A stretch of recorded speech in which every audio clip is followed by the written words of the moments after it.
আপনাদের কি কখনো গায়ে কখনো ফোড়া হয়েছে? কার কার গায়ে ফোড়া হয়েছে বলি, হাত তুলেন।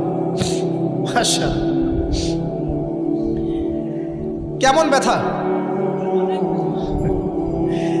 ফোড়া ফেটে গেলে কি বের হয়? রক্ত আর পুঁজ বের হয়, তাই তো? একটা হাদিস পড়েছি, রাসূলুল্লাহ সাল্লাল্লাহু আলাইহি ওয়াসাল্লাম বলেন সাল্লাল্লাহু আলাইহি ওয়াসাল্লাম যে জাহান্নামে আমাকে মেরাজের রাতে জাহান্নাম দেখানো হয়েছে।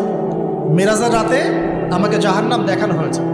তো সেখানে আমি দেখলাম যে কিছু মানুষকে এই জাহান্নামীদের রক্ত আর পুঁজ খেতে দেয়া হচ্ছে। মানে আল্লাহ জানেন কেমন করে রক্ত আর পুঁজ পান করতে দেয়া হচ্ছে। কারণ জাহান্নামে পিপাসা লাগবে না, ক্ষুধা লাগবে না, ক্ষুধা লাগবে। খাবার খেতে চাইলে জাক্কুম, আর পানি খেতে চাইলে হামিম, গরম উত্তপ্ত পানি। আর যে রক্ত আর পুঁজের একটা মিশ্রণ খেতে দেওয়া হচ্ছে। তো নবী সাল্লাল্লাহু আলাইহি ওয়াসাল্লামকে সাহাবীরা পরে জিজ্ঞাসা করলেন, ইয়া রাসূলুল্লাহ, কোন পাপের কারণে তাদেরকে এই শাস্তি দেওয়া হচ্ছে? নবী করিম সাল্লাল্লাহু আলাইহি ওয়াসাল্লাম বললেন, তাদেরকে এই শাস্তি দেওয়া হচ্ছে একটা পাপের কারণে, সেটা হলো মাদক দ্রব্য সেবন করা। আর ওই পানীয়টার নামও নবীজি বলে গেলেন, তার নাম হচ্ছে তিনাতুল খাবাল। কি নাম? তিনাতুল খাবাল। এই তিনাতুল খাবাল মানে জাহান্নামীদের রক্ত এবং পুঁজ, এটা খেতে দেওয়া হচ্ছে মাদকদ্রব্য সেবনকারীদের জন্য। আল্লাহ রাসূল সাল্লাল্লাহু আলাইহি ওয়াসাল্লাম বলেছেন, কোনো ব্যক্তি যদি মাদক সেবন করে তার 40 দিনের নামাজ কবুল হবে না। সে যদি আবার তওবা করে ফিরে আসে, আল্লাহ পাক মাফ করে দিবেন ইনশাআল্লাহ। যদি আবারও মাদক খায়, আবার 40 দিনের নামাজ কবুল হবে না।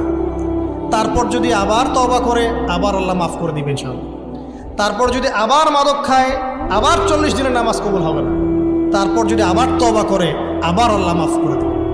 তারপরে যদি আবার মাদক খায়, তখন আল্লাহ রাব্বুল আলামিন তাকে তিনাতুল খাবাল পান করেন। প্রিয় ভাইরা, আপনারা মুসলিম না? আমরা মুসলিম না?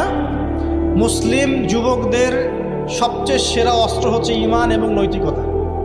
অন্যরা জাহিলিয়াতের স্রোতে ভেসে যাক, মুসলিম তরুণরা কখনো জাহিলিয়াতে যাবে না ইনশাআল্লাহ। আমার সাথে ওয়াদা করেন যে কোনো প্রকার মাদক দ্রব্যের সাথে সংশ্লিষ্ট থাকবেন না। একটা সিগারেটেও কখনো টান দিবেন না। কারণ সিগারেটটা কি? সিগারেট আপনাকে আস্তে আস্তে অন্য মাদকের দিকে নিয়ে যাবে। সিগারেট খাওয়া শিখেছিস, এখন গাঁজাও খা। গাঁজা খাওয়া শিখলে এখন ওটা খা, এই করতে থাক। এক পর্যায়ে আপনি এখান থেকে আর বের হতে পারবেন না। এখানে আপনার দেহের ক্ষতি, আপনার মস্তিষ্কের ক্ষতি, আপনার পরিবারের ক্ষতি। এমন আপনি যদি পরবর্তীতে গিয়ে পরিবার গঠন করতে চান, আপনি সুখী পরিবারও গঠন করতে পারবেন না। কারণ ভিতর থেকে আপনি নিজেকে